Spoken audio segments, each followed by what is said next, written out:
বর্তমান যে chief adviser, ওনার একটা স্লোগান খুব ভালো লাগে যে আমরা জব ক্রিয়েটার হবো, জব সিকার হবো না। তো আমাদেরকে এন্টারপ্রেনার হতে হবে, আমাদেরকে উদ্যোক্তা হতে হবে। যদি সেটা করা সম্ভব হয় তাহলে আমি বিশ্বাস করি এই তারুণ্যের শক্তি কাজে লাগবে, একই সাথে দেশ অনেক অনেক দূরে এগিয়ে যাবে। আমাদের তারুণ্যের একটা বড় অংশ তাদের লিমিটেড অ্যাক্সেস টু লিডারশিপ। আমি তরুণদেরকে আরো বেশি চিনেছি জুলাই মাসের পর থেকে, জুলাই 24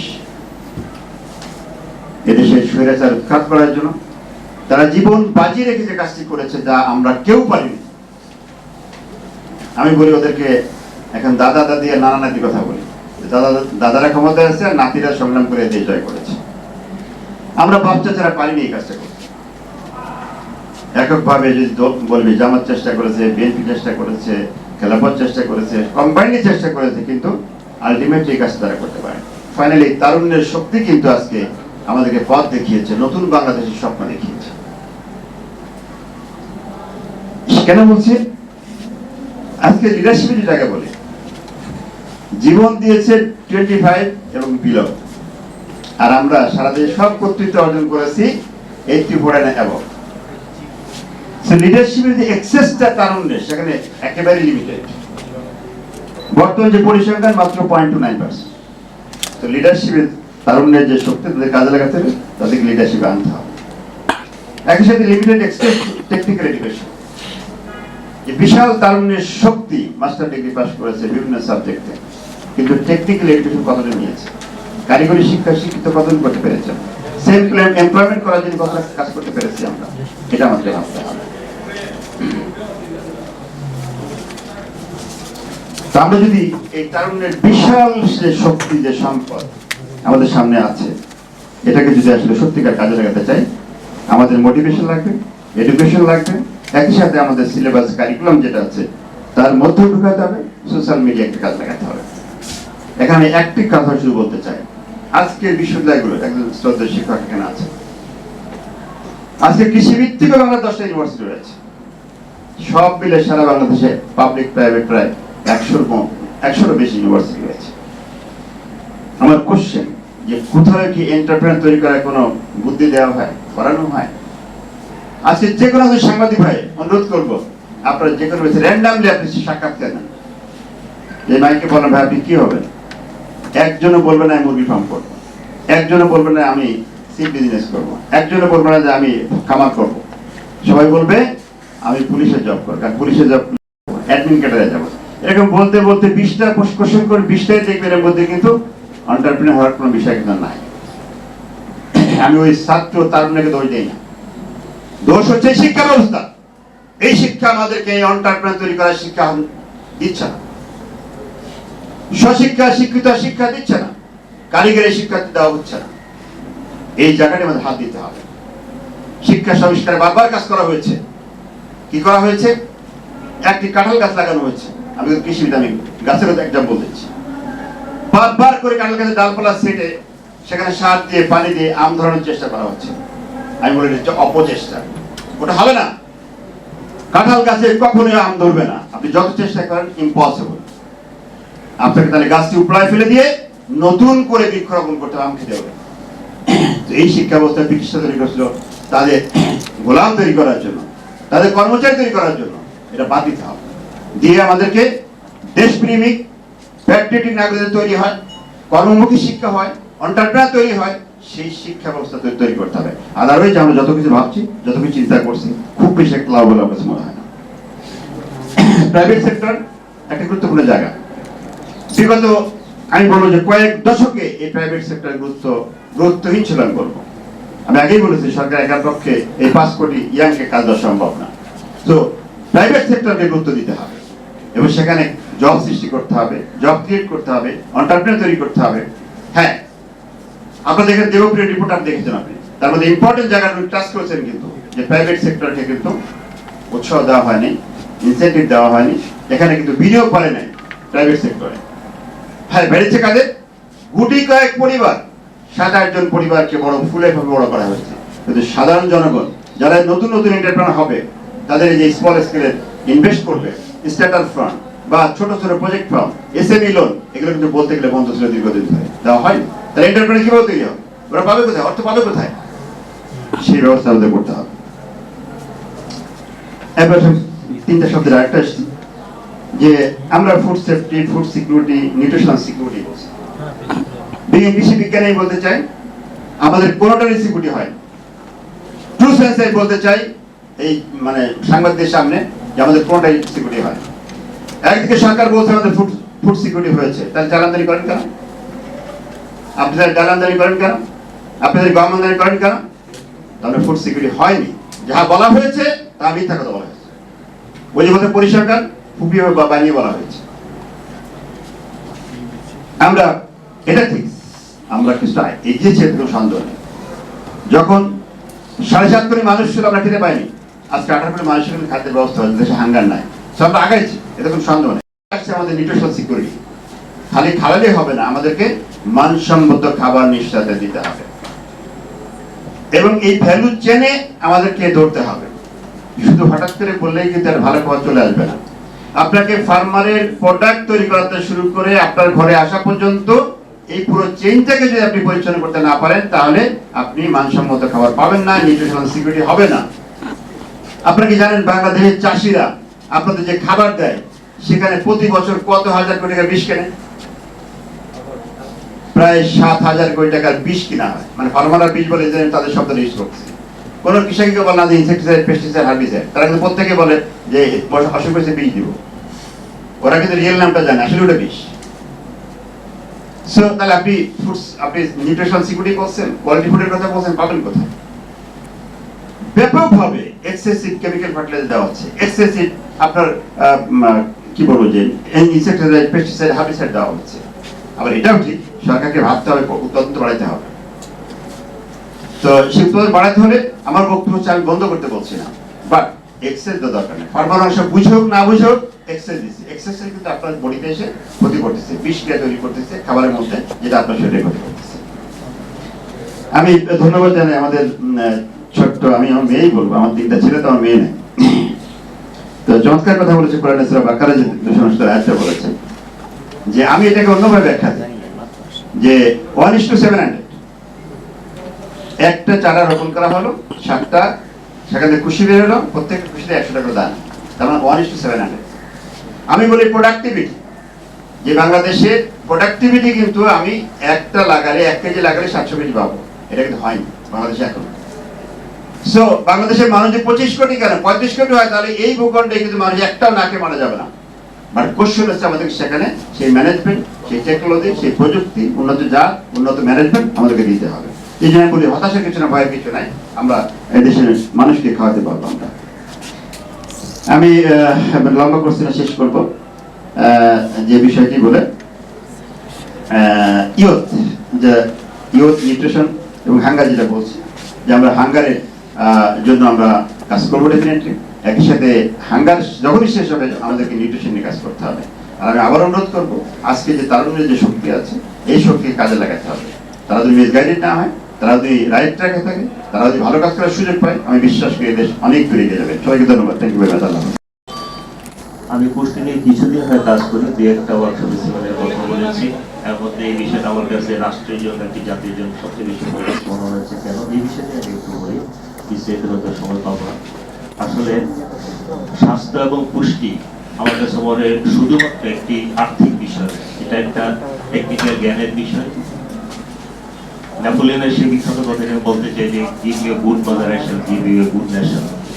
একটি পুষ্টি দাও, পুষ্টি সমৃদ্ধ জাতি দাও, একটি উন্নত সমৃদ্ধ জাতি দাও। একটি জীর্ণ শীর্ণ রোগাক্রান্ত স্বাস্থ্যহীন মানুষ কিন্তু জাতি গঠনে, ন্যাশনাল গ্রোথ ডেভেলপমেন্টে খুব বেশি একটা অবদান রাখতে পারে না। তাই পুষ্টিটা কিন্তু ন্যাশনাল গ্রোথ ডেভেলপমেন্ট সবকিছুর সাথে সম্পর্কিত আমি মনে করি আর কি।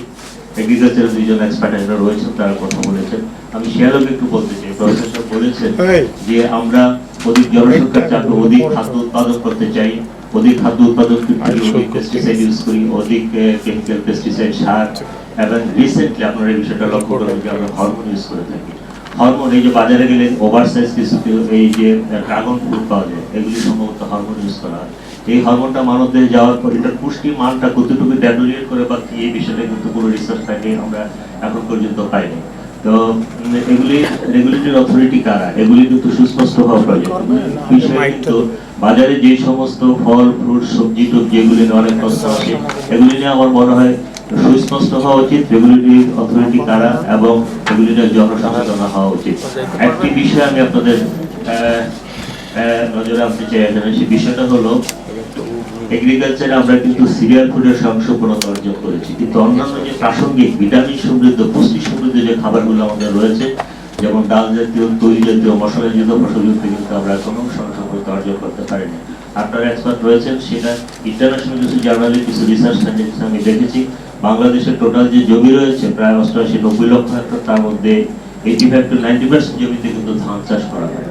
ধান চাষ এত ধান চাষ করার কিন্তু প্রয়োজন নেই। ধান কিন্তু একটা পরিবেশগত ফসল নয়, কারণ ধান চাষের জন্য প্রতি কেজি ধানের জন্য 3 থেকে 3.5 লিটার পানির প্রয়োজন। এই পানিটা সাবসারফেস থেকে আসে, যেটা আমাদের ইকোসিস্টেমকে আগামী দিনের জন্য খুব ঝুঁকিপূর্ণ করে তুলছে। সুতরাং আমরা কিন্তু অনায়াসে আমাদের ফুড হ্যাবিটকে চেঞ্জ করে, ক্রপিং প্যাটার্নকে চেঞ্জ করে, কৃষি জমি যদি ধান চাষ থেকে কিছু জমি বাহির করে নিয়ে আসতে পারি, আমরা অন্যান্য যে ফসলগুলো রয়েছে আমাদের তৈরি জাতীয় ডাল জাতীয় মশলা জাতীয় ফসলগুলো কিন্তু আমরা সংযুক্ততা অর্জন করতে পারি।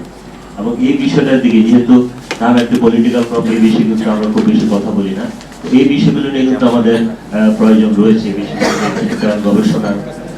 আরেকটি বিষয় বলতে চাই, আমি কৃষি মন্ত্রণালয়ে কাজ করে আসছি স্যার। এখন আমাদের অলিম্পিয়ার সামনে রয়েছে, পুষ্টি নিয়ে শুধু প্রচার প্রসার সচেতনতার পাশাপাশি কিন্তু উৎপাদনের একটি মডেলও কিন্তু আমরা কিছু রয়েছে, একটি প্রকল্প রয়েছে, সেটা হলো পারিবারিক পুষ্টি ও সবজি বাগান, যেটা খুব বেশি না, ইউনিয়নে 2টা 10টা 20টা করে দেওয়া হয়, সেটা পর্যাপ্ত নয়, এটা মোটেও পর্যাপ্ত নয়।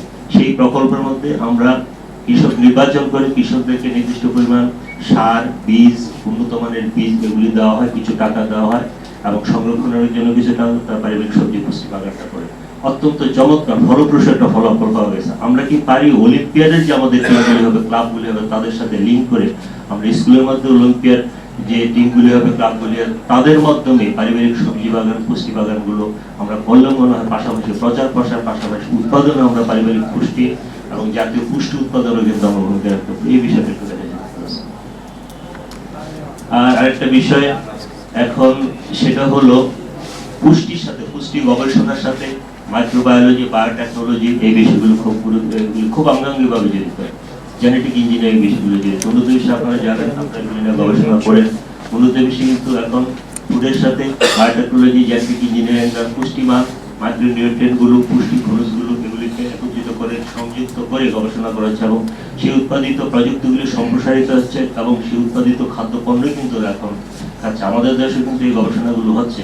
আমি যতটা জানি আপনাদের রিসার্চ অর্গানাইজেশন বাড়ি ডি রয়েছে, এগ্রিকালচার মিনিস্ট্রি, তারা কিন্তু অনেকগুলি সফল হয়েছে, যেমন বিটা ক্যারোটিন, কিছু কমলা, মালটা, তারপরে গাজরের মধ্যে বিটা ক্যারোটিন কিছু উন্নত এই যে খনিজ এবং ভিটামিনগুলো সমৃদ্ধ করতে পেরেছে এবং এগুলো মার্কেটে অলরেডি চলে আসছে।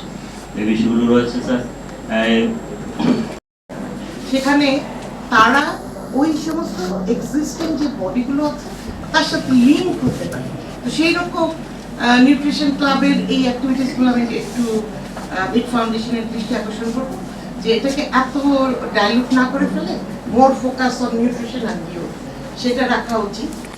আর যেটা হলো যে এসডিজি, আমরা এখন জানি যে এসডিজি মানে আমাদের গোলগুলো অ্যাচিভ করতে হলে পারে। এসডিজি নিয়ে সবাই কথা বলছে, এসডিজি এখন সবাই বুঝে, কিন্তু যখন শুরুতে এসডিজি কিভাবে বাস্তবায়ন হবে তার স্ট্র্যাটেজিক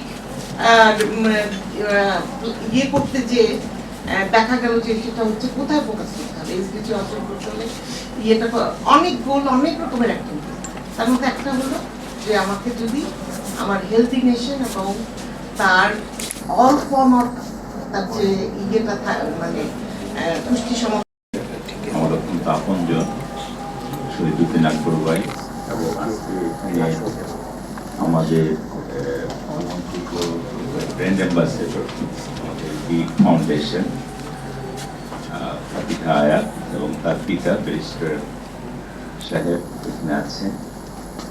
এখানে স্কুল কলেজের স্টুডেন্ট বক্তব্য দিয়েছেন, আমরা সঠিকভাবে বলতে পারছি না। উপস্থাপনায় ডক্টর মিম অসাধারণ একটা উপস্থাপনা এবং অনেক কিছু কভার করা হয়েছে। এবং আমার সুপ্রিয় সাংবাদিক সম্মানিত উপস্থিতি, আসসালামু আলাইকুম। আমি জাস্ট শিখছিলাম, শুনছিলাম, শিখছিলাম। এখানে ফাতিহা আয়াত অত্যন্ত চমৎকার কথা বলেছে। সে বলেছে জিরো অলিম্পিয়াড শুরু করেছে, সেটা তার মন থেকে সেটা করছে। এই যে কথাটা, আমরা যেটা করছি মন থেকে করছি কিনা সেটা হচ্ছে ইস্যু। গভর্নমেন্ট পার্টে আমরা কাজ করি, আমরা এক এক সময় এক এক জায়গায় কাজ করি, এই ক্ষেত্রে অনেক সময় পিসমিল হয়ে যায়। তবে এই অলিম্পিয়াড, নিউট্রিশন অলিম্পিয়াডের সঙ্গে এখন থেকে আমি সম্পৃক্ত নই। একটা দীর্ঘ সময় 2019-20 সনে যখন শহীদুদ্দিন আকবর ভাই আইসিটিতে কাজ করতে গেছে, তখন উনি বললেন যে নিউট্রিশন অলিম্পিয়াড নামে এরকম একটা কিছু হয়। তখন আমি আইসিটি ডিভিশনে একটা প্রজেক্ট নিয়ে আমি কাজ করি, যেটা সারা দেশে আমরা ডিজিটাল ল্যাব স্থাপন করেছি। তখন আমি একটা আইডিয়া আসলো যে এই ল্যাবগুলোকে কেন অ্যাক্টিভেট করার জন্য নিউট্রিশন ক্লাবকে আমরা এমপ্লয় করি। তখন উনি আমাকে আইডিয়া দিলেন, আমরা একদম নাসুর বান্দার মতো, তখন সেক্রেটারি ছিলেন, তার সঙ্গে কথা বলে তার সঙ্গে আমরা একটা এমইও করি। ফার্স্ট এমইও, বিডের ফার্স্ট এমইও হচ্ছে আমাদের সঙ্গে। এবং ওই সময়টা শহীদুদ্দিন আকবর ভাই জানেন কতটুকু পেন নিয়ে আমরা এই কাজটা করেছি। এবং ভালো কাজ আসলে করাটা একটু কঠিন, এটা সবসময় চ্যালেঞ্জিং। তো আজকে আমরা যে বিষয়টা নিয়ে কথা বলছি, আমরা সবসময় একটা কথা বলি, একটি সমাজের সবচেয়ে ইম্পর্টেন্ট অংশ হচ্ছে মা এবং শিশু।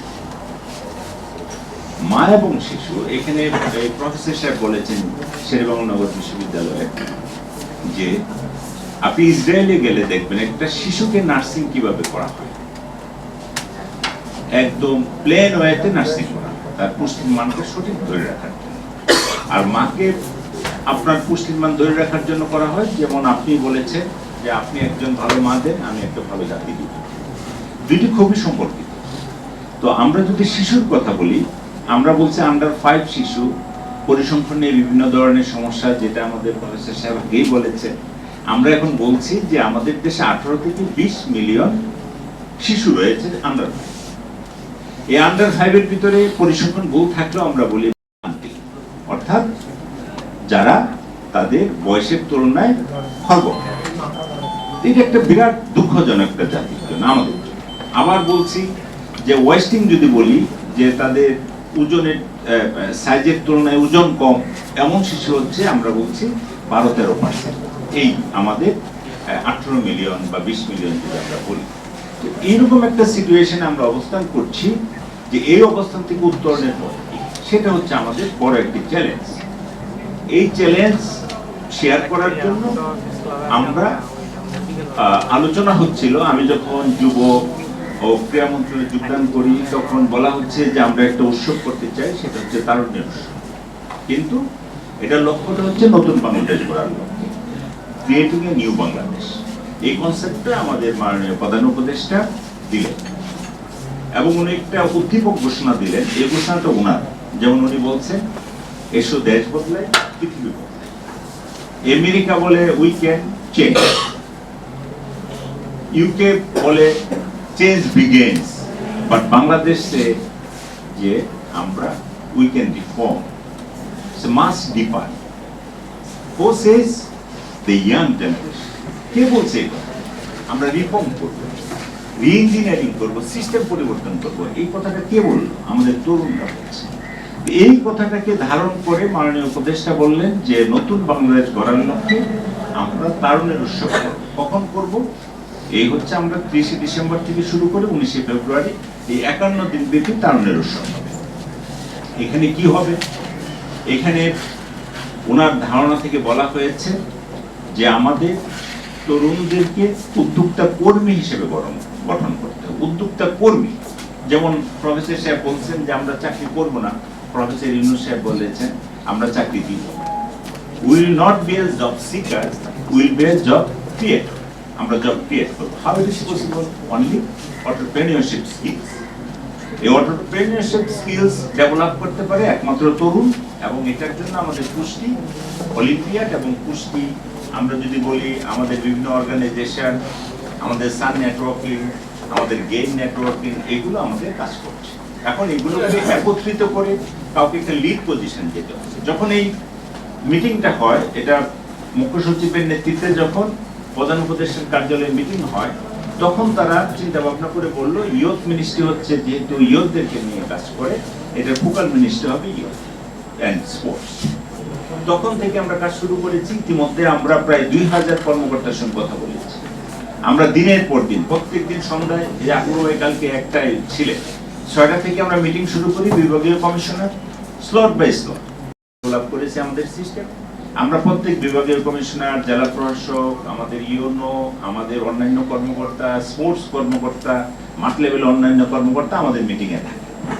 জাস্ট 1 থেকে 2 ঘন্টা সময় আমরা নেই, স্লটটা তাদের কাছ থেকে নিয়ে আমরা 2 ঘন্টা আলোচনা করি। আমরা একটা প্রেজেন্টেশন দিই, বলি এই কাজগুলো আমরা করব, then we are thinking for this পুষ্টি। আমরা বলছি আমাদের স্লটের একটা অংশে আছে যে আমাদের শিশুর কিশোরদের পুষ্টি বিষয়ে আলোচনা সভা। এটা আমরা একটা স্লটে রাখলাম। রাখার পর আমার চিন্তায় আসলো যে শহীদ আকবর ভাই তো আমার সঙ্গে আগেই কাজ করলো, ওনাকে আমি কলিং করলাম, যা ওনাকে ডাকলাম। উনি সঙ্গে সঙ্গে চলে আসছে আমার মিটিংয়ে, মিনিস্ট্রিতে। ওই দিন আমাদের মনে হয় মুখ্য সচিব স্যার মিটিংটা করছিলেন, সকল সচিবরাই মিটিং ছিলেন। আমি আইডিয়াটা দিলাম যে এরকম বিডের সঙ্গে আমরা আগেও কাজ করেছি, তারা যেহেতু শিশু কিশোরদের পুষ্টি বিষয়ে আলোচনা করে, আমরা যেহেতু ইয়ুথ মোবিলাইজেশনে কাজ করব, তাহলে আমরা গ্রাম প্রান্তিক পর্যায়ে, যেহেতু আমাদের ঘোষণাটা হচ্ছে সকল গ্রাম সুবিধা বঞ্চিত, সুবিধা প্রাপ্ত সকলকে নিয়েই কিন্তু এই তারুণ্যের উৎসব, একদম গ্রাম থেকে শুরু করে একদম ঢাকা পর্যন্ত আমাদের এই তারুণ্যের উৎসবটা হবে। এখানে আমরা চাচ্ছি যে আমাদের সমস্ত লেভেলের তরুণ, আমাদের বয়স্ক, আমাদের বৃদ্ধ, শিশু সকলেই সম্পৃক্ত থাকবে। তখন উনি এগ্রি করলেন যে আমরা বিকে পুষ্টি অলিম্পিয়াড আমরা করব, আমরা আপনাদের প্রোগ্রামের সঙ্গে সম্পৃক্ত থাকব। আমরা উপজেলা, জেলা লেভেলে যেহেতু প্রশাসনিক কাঠামো রয়েছে, তাহলে আমাদের পুষ্টি ক্লাব এবং আমরা যদি ওখানে ব্যানার ফেস্টুন প্রদর্শনী এবং আমাদের শিশুদেরকে ছোট ছোট কর্মশালা করে আমরা উদ্বুদ্ধ করতে পারি, তাহলে একটা মেসিভ একটা কাজ হবে এবং সেই সক্ষমতা আমাদের আছে মাঠ পর্যায়ে। আর আমাদের তারুণ্যের উৎসবের একটি লক্ষ্য রয়েছে, এটা মাননীয় প্রধান উপদেষ্টা মহোদয় বলেছেন যে আমাদের শিশু এবং আমাদের কিশোরদের অপরিসীম সম্ভাবনা রয়েছে, ছোট ছোট উদ্যোগ অনেক রয়েছে, বাট এগুলোকে আমরা কখনোই রিকগনাইজ করি। অর্থাৎ আমরা একটা প্ল্যাটফর্মে নিয়ে এসে এগুলোকে রিকগনাইজ করে এগুলোকে প্রমোট করার জন্য কোনো উদ্যোগ আমরা নেই। এই সুযোগটা আমরা নেওয়ার জন্যই তখন উনি বললেন যে একটা উদ্যোক্তা কর্মী আমরা গঠন করব, এটার জন্য ছোট ছোট সৃষ্টিশীল কাজগুলোকে আমরা প্রমোট করে আমরা চাই যে সারা দেশে এই বিষয়টা আমরা ফলো করে আমরা জানাতে। এটার জন্য আমাদের শিশু কিশোর সহ স্কুল, কলেজ, বিশ্ববিদ্যালয়, এখানে অনেকগুলো কম্পিটিশন আমরা করব।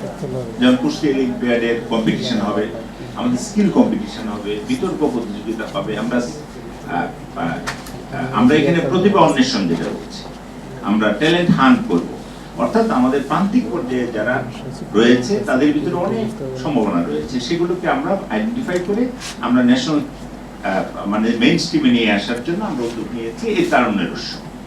দিস ইজ কল্ড দ্য তারুণ্যের উৎসব। এখানে অনেকগুলো অ্যাক্টিভিটি আমরা ফিক্স আপ করেছি, এখানে অনেকগুলো বিষয় বলেছে, সেগুলো আমাদের সঙ্গে সম্পৃক্ত। যেমন আমরা প্রথমে বলছি যে অ্যাওয়ারনেস প্রোগ্রাম, আমাদের ব্যাপক অ্যাওয়ারনেস প্রোগ্রাম রয়েছে। আমাদের তরুণদেরকে সচেতন করার জন্য পুষ্টি বিষয়ে অলিম্পিয়াড, তাদেরকে সচেতন করা, বুকলেট দেওয়া, তাদেরকে প্রচারণা, স্কুল কলেজে আমরা এই বিভিন্ন অনুষ্ঠানের ভিতরে তাদেরকে কর্মশালা, বিভিন্ন ধরনের ডিবেটের মাধ্যমে তাদেরকে অ্যাওয়ার করা।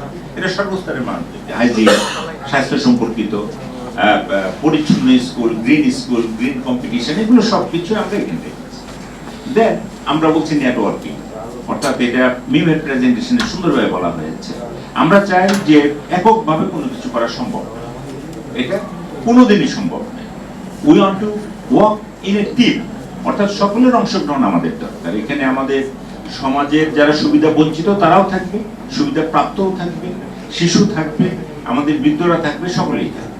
এরকম করে আমরা টিম নেটওয়ার্কিং করে কাজটা করব এবং আমাদের ইন্টারন্যাশনাল এবং আমাদের দেশীয় যে সমস্ত এনজিও, জিও যারা কাজ করে তাদেরকে আমরা নিয়ে এই কাজটা করতে চাই। দেন আমরা বলছি এনগেজমেন্ট, অর্থাৎ সকলের অংশগ্রহণ, পার্টিসিপেশন। আরেকটা বিষয় বলতে চাই যে participation for the youth is not sufficient. আমরা বলছি ডিসিশন মেকিং প্রসেসে তাদের পার্টিসিপেশনটা কতটুকু, এবং ইফেক্টিভলি তারা আমাদের young force effectively decision making প্রসেসে পার্টিসিপেশন করতে পারে কিনা, তাদের মতামত দিতে পারে কিনা। আমরা লক্ষ্য করলাম যে এত বড় উপদেষ্টা পরিষদে আমাদের কিন্তু 3 জন ইয়াং ডিসিশন মেকার। তো আমরা চাই আমাদের ডিসিশন মেকিং প্রসেসে ইয়ুথ ইনভলভমেন্ট আর বাড়ানোর জন্য। আপনারা কথা বলবেন, আজকে ফাতিহা আয়াত অথবা এই আমাদের শামসুল ইসলাম স্কুলের যে অত্যন্ত সুন্দরভাবে তারা উপস্থাপনা দিয়েছে এবং কনস্ট্রাকটিভ তার আইডিয়া দিয়েছে। This is the way, this is the way. এখন যদি আমরা এই ট্যালেন্টগুলোকে হান করে আমাদের সমাজ বিনির্মাণে যদি আমরা কাজে লাগাতে পারি, তাহলে আমাদের একটা সুন্দর সিচুয়েশন হবে। এই চেঞ্জটা আনার জন্যই আমরা বলছি এসো দেশ বদলাই, পৃথিবী বদলাই, নিজেকে তো বদলাতে হবে। তো এখন এমন একটি প্রেক্ষাপটে আমরা তারুণ্যের উৎসব করছি, এর ভিতরে আমাদের বিট যথেষ্ট পরিমাণে সাপোর্ট দিচ্ছে, আমাদের বিভিন্ন কর্মসূচিতে তারা থাকছে, উৎসাহ দিচ্ছে। আমি আশা করব যে এখানে আজকে যারা প্যানেলে কথা বলেছেন অত্যন্ত সুন্দর কথাবার্তা। আমরা চাই যে আপনারা আমাদের তারুণ্যের উৎসব একদিন নয়, এটা সারা বৎসর হবে, বৎসর ব্যাপী হবে, দশক ব্যাপী হবে। এটি হচ্ছে তারুণ্যের উৎসব। আমরা জাস্ট খালি এটা শুরু করলাম। আমরা যেটা বলি এখানে কোরআন শরীফের আয়াতে বলা হয়েছে, চাইনিজ একটা প্রবাদ খুব ভেরি মানে সবসময় বলা হয়ে থাকে, এটা হচ্ছে তারা বলে a journey of 1000 miles begins with a single step, let us take a single step. আমরা এখানে যেটা শুরু করলাম আজকে বিটের সঙ্গে এবং স্যার গেম সহ আপনারা যারা আছেন, এটা শুরু, এই শুরুটা থেকে আমরা বড় একটি কাজ করব। এটা নিয়ে আমরা চাই যে আমাদের এই 5 কোটি যুবক আমাদের সঙ্গে সম্পৃক্ত হবে। আমাদের এই 5 কোটি যুবক, 5 কোটি আইডিয়া, তাহলে বাংলাদেশের অবস্থান কোথায় যাবে? এই জন্য আমাদের জাস্ট খালি গভর্নমেন্ট সেক্টর এবং আমাদের যারা পার্টনার আছে তাদের কাজটা হচ্ছে যে প্ল্যাটফর্মটাকে তৈরি করে দেওয়া, এবং প্ল্যাটফর্মে কাজ করার দায়িত্ব হচ্ছে ইয়ুথদের, ওনারাই করবে। এবং ওনারা সো মাচ ক্রিয়েটিভ এবং দে হ্যাভ রিসোর্সেস, তাদের আইডিয়া আছে, তাদের সবকিছুই আছে। এখন আমরা জাস্ট খালি একটা পথ দিব, এই পথটা রাইট পথ, they can drive the way. এটি হচ্ছে আমাদের কাজ। এই কাজটা করার জন্য আমরা 30 ডিসেম্বর কালকে আমাদের কার্যক্রম শুরু হয়েছে। আমি ইতিমধ্যে আপনাদের যেগুলো অর্গানাইজেশন রয়েছে, আপনারা আমাদের প্রধান উপদেষ্টার কার্যালয়ের একটা ডেডিকেটেড ওয়েবসাইট আছে youth.cao.gov.pd, আমি এটা পরে আপনাদেরকে দিব। আপনারা এখানে সাইন আপ করবেন, সাইন আপ করে আপনাদের সমস্ত ডকুমেন্টগুলো এখানে দিবেন। এটা সরাসরি আমাদের মাননীয় প্রধান উপদেষ্টার কার্যালয় দেখে এবং ওনারা যেটা ভালো উদ্যোগ সেটাকে প্রমোট করে এবং সেটাকে অ্যাপ্রিসিয়েট করে। এটা হচ্ছে way to recognise the young generation. তো আমি আশা করবো যে একটা সুন্দর অনুষ্ঠান। আমরা ভাবছিলাম যে শুধুমাত্র লোগো আনভেইলিং করে আমরা চলে যাব, এসে দেখি যে তেমন পার্টিসিপেন্টও নাই। শহীদ ভাই, আমি 10টা থেকে রেডি ছিলাম, কারণ আমার অফিসটা পড়ে গেছে, আপনারা জানেন, সেটা আবার অন্য জায়গায় আমরা অফিস করি, এই জন্য এখানে প্রথম আসছিলাম। তো এসে এখন দেখি যে হল ভর্তি এবং সকলের যে এই দুপুরের এই মধ্য সময়ে ক্ষুধার্ত অবস্থায় যেটা আগ্রহ, এই জন্য মনে করি আমরা তারুণ্যের উৎসব আমরা বিট এবং অন্যান্য অর্গানাইজেশন নিয়ে সাকসেসফুলি আমরা করতে পারি। এটি হচ্ছে আমাদের প্রধান শক্তি, যে ইয়াংরা যদি কাজ করে বাংলাদেশের চেহারা চেঞ্জ করা সম্ভব। তো সকলকে ধন্যবাদ। আমি আপনাদের সঙ্গে আছি, সবসময় আছি, যখন আপনারা কলিং করবেন আমি আছি।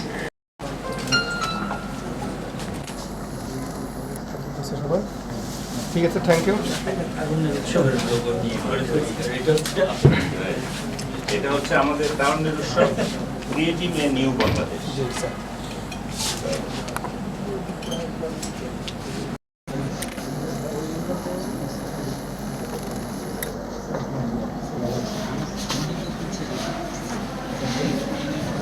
ঠিক আছে, থ্যাংক ইউ। Thank you. একটা ছবি একটা করে দিয়েছি।